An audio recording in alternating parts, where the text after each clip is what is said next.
함께 나눌 말씀은 예레미야 52장 1절에서 11절 말씀입니다. 우리 오늘 예레미야 52장 1절에서 11절 말씀을 함께 나누도록 하겠습니다. 교독하겠습니다. 시드기야가 왕위에 오를 때에 나이가 21세라 예루살렘에서 11년 동안 다스리니라. 그의 어머니의 이름은 하무달이라 림나인 예레미야의 딸이더라. 그가 여호야김의 모든 행위를 본받아 여호와 보시기에 악을 행한지라. 여호와께서 예루살렘과 유다에게 진노하심이 그들을 자기 앞에서 쫓아내시기까지 이르렀더라. 시드기야가 바벨론 왕을 배반하니라. 시드기야 제9년 열째 달 열째 날에 바벨론 왕 느부갓네살이 그의 모든 군대를 거느리고 예루살렘을 치러 올라와서 그 성에 대하여 진을 치고 주위에 토성을 쌓음에 그 성이 시드기야 왕 제11년까지 포위되었더라. 그 해 넷째 달 9일에 성중에 기근이 심하여 그 땅 백성의 양식이 떨어졌더라. 그 성벽이 파괴됨에 모든 군사가 밤중에 그 성에 나가 두 성벽 사이 왕의 동산 결물길로 도망하여 갈대아인들이 그 성읍을 에워쌌으므로 그들이 아라바 길로 가더니 갈대아 군대가 그 왕을 뒤쫓아가서 여리고 평지에서 시드기야를 따라잡음에 왕의 모든 군대가 그를 떠나 흩어진지라. 그들이 왕을 사로잡아 그를 하마 땅 리블라에 있는 바벨론 왕에게로 끌고 가매 그가 시드기야를 신문하니라. 바벨론 왕이 시드기야의 아들들을 그의 눈앞에서 죽이고 또 리블라에서 유다의 모든 고관을 죽이며 함께 했습니다. 시드기야의 두 눈을 빼고 놋사슬로 그를 결박하여 바벨론 왕이 그를 바벨론으로 끌고 가서 그가 죽는 날까지 옥에 가두었더라. 아멘.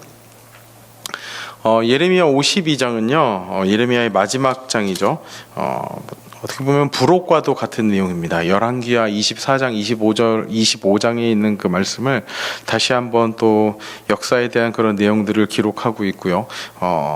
하나님의 그 예언의 성취에 대한 부분에 대해서 어떻게 보면 다시 한번 이루어졌다는 그 성취에 대한 부분을 강조하고 있는 그런 말씀입니다. 오늘 본문에 등장하는 이 시드기야는 남유다의 마지막 왕이죠. 시드기야는요 21살에 유다의 왕이 됩니다. 그리고 11년 동안 나라를 다스립니다. 오늘 본문은요 이 유다 남유다라는 나라의 마지막이자 그리고 마지막 왕의 마지막에 대한 평가를 내리고 있습니다.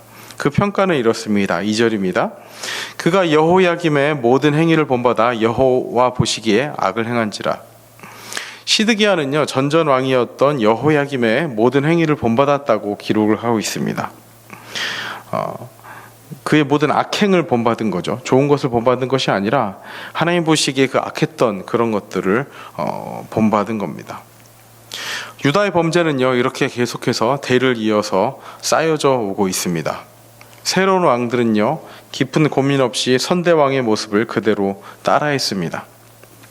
1절입니다. 시드기야가 왕위에 오를 때 나이가 21세라 예루살렘에서 11년 동안 다스리니라. 그의 어머니의 이름은 하무달이라 림나인 예레미야의 딸이더라. 시드기야의 어머니인 하무달에 대해서 기록이 되어 있습니다. 이 시드기야의 어머니 하무달이 누구인가 하면 그 요시야 왕의 아내입니다. 즉 요시야 왕은요 종교개혁으로 유명한 왕이죠. 즉 시드기야가 종교개혁에 대해서 얼만큼 어떻게 경험했는지는 모르겠지만 어린 시절에 이 종교개혁에 대해서 얼만큼 또 생각하고 또 얼만큼 그 은혜를 깨달았는지 모르겠지만 그래도 그에 따른 영향을 못 받지는 않았을 겁니다. 어머니인 이 하무달로부터든지 어쨌든 또 요시야 왕으로부터든지 어떻게든 이 종교개혁에 대해서 듣거나 경험을 해봤을 것입니다. 온 백성이 하나님 앞에 나아오도록 그리고 스스로가 하나님 앞에 나아왔던 그 요시야 왕의 모습을 직접적으로나 아니면 간접적으로 경험을 했을 것입니다. 그렇지만 그 이전의 모든 기억들, 좋은 기억들, 은혜로운 기억들은 사라지고 선대왕이 보였던 그 악행들만 그대로 답습을 하고 있는 겁니다. 3절입니다. 여호와께서 예루살렘과 유다에게 진노하심이 그들을 자기 앞에서 쫓아내시기까지 이르렀더라. 시드기야가 바벨론 왕을 배반하니라. 예루살렘과 유다를 향한 하나님의 진노가 극에 달했습니다. 이제 하나님이 이스라엘을 쫓아내실 수밖에 없는 그런 때에 이른 것이었습니다. 유다가 살 길은 한 가지였습니다. 지금까지 선지자를 통해서 전해온 그 메시지처럼 바벨론에 항복하고 바벨론을 따라가는 것이었습니다. 시드기야는요, 비록 바벨론이 세운 꼭두각시 왕이었지만 또 자신 나름대로 살 길을 찾으려고 모색을 했던 것 같습니다. 선지자를 통해서 전해진 하나님의 메시지와는 다른 자신의 방법으로 이 위기를 극복해 보려고 했습니다. 즉 애굽의 힘을 빌려서 바벨론에서 벗어나고자 했던 것입니다. 그리고 여러 나라들이 이 시드기야 왕과 함께 하기로 했습니다. 베니게, 모압, 에돔, 암몬 등과 힘을 합쳐서 애굽의 도움을 받아서 이 바벨론에 저항해 보려고 했던 것입니다. 시드기야는요, 나름 열심히 바벨론의 침공에 대비를 했을 것입니다. 군사적인 부분, 또 어떤 여러 가지 부분에 있어서 그런 대비를 철저하게 했을 것이죠. 그렇지만 모든 것을 잃어버리는 데는 1년 5개월밖에 걸리지 않았습니다. 4절과 5절에 보면 시드기야 왕 9년 10월 9일에 예루살렘이 포위가 되었다고 기록이 되어 있습니다.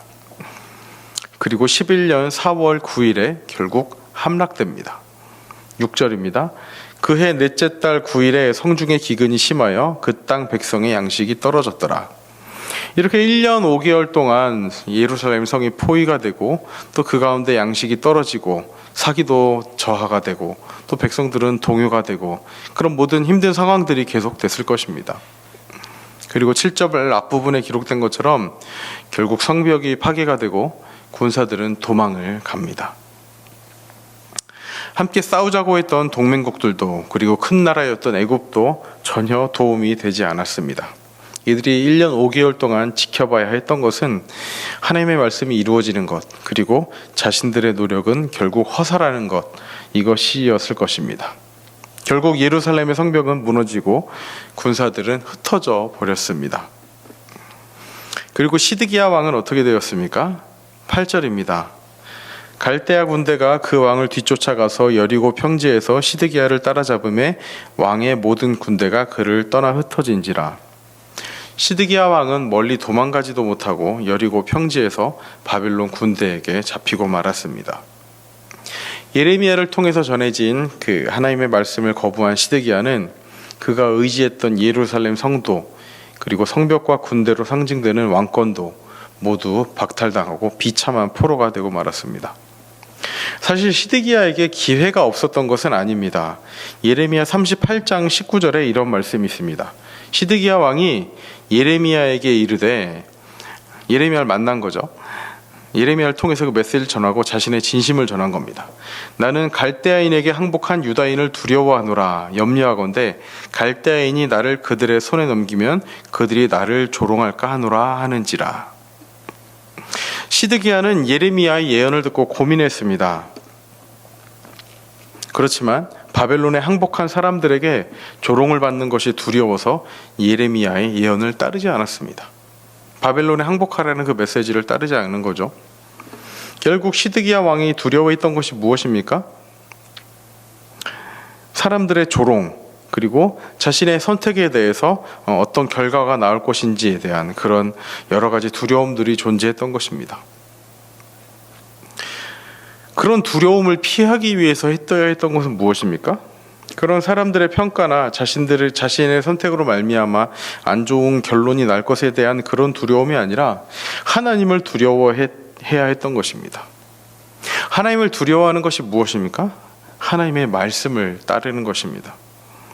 그렇지만 자신의 생각, 그 판단에 이쪽보다는 다른 쪽이 더 그럴듯해 보이는 겁니다. 그도 그럴 것이 여러 나라들이 바벨론에 함께 대항을 하겠다고 했습니다. 그리고 지리적으로도 애굽이 바벨론보다 더 가까웠습니다. 그리고 또 주변의 사람들은 애굽을 따라야 한다고 부추깁니다.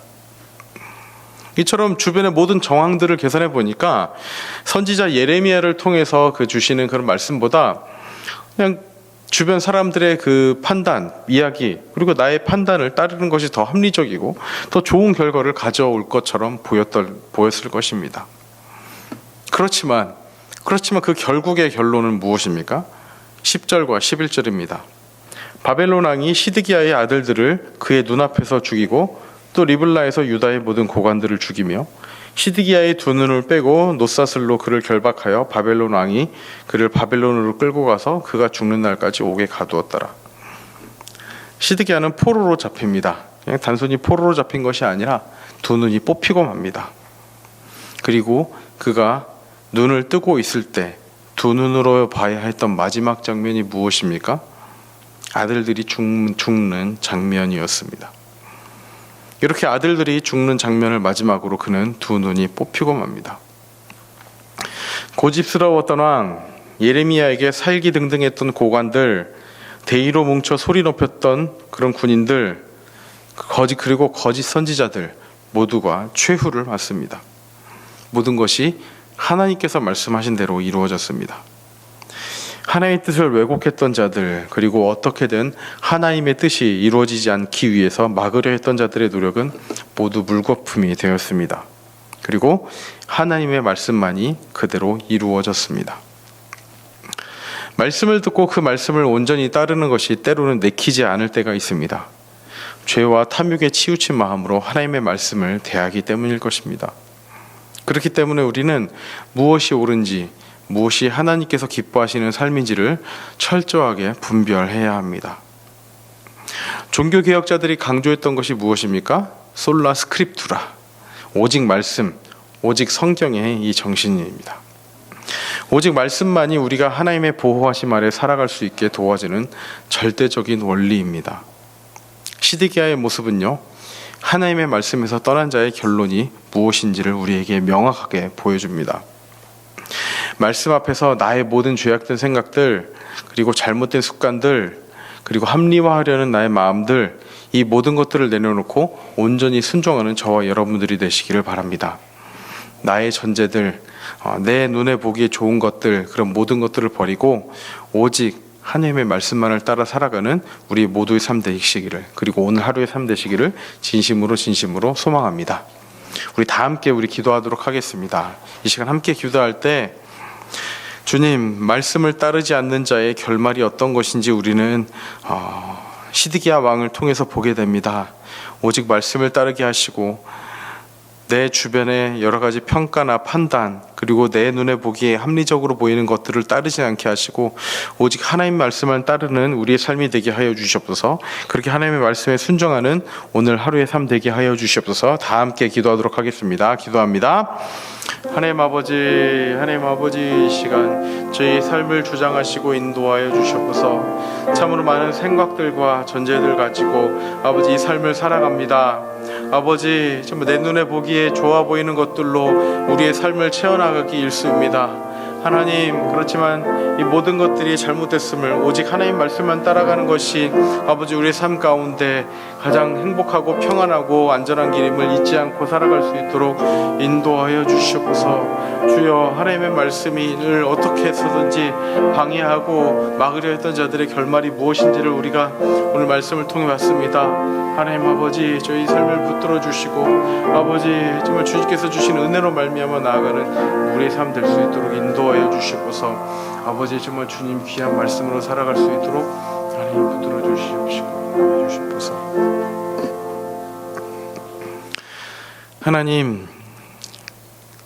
하나님의 말씀을 거부하고자 하나님의 말씀을 인정하지 않으려 했던 자의 그 결말이 어떠한지를 오늘 예레미야 말씀을 통해서 그 시드기야 왕의 모습을 통해서 살펴봤습니다.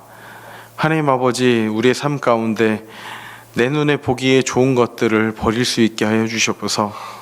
하나님의 말씀에 대치되는 것이라면 그 모든 전제들, 나의 경험들, 내가 생각하기에 좋아 보이는 그 모든 것들을 버리게 하시고 오직 하나님의 말씀을 따라 살아가는 우리의 삶 될 수 있도록 인도하여 주시옵소서.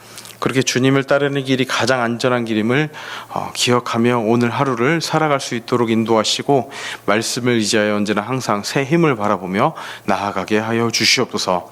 감사드리며 예수님의 이름으로 기도합니다. 아멘.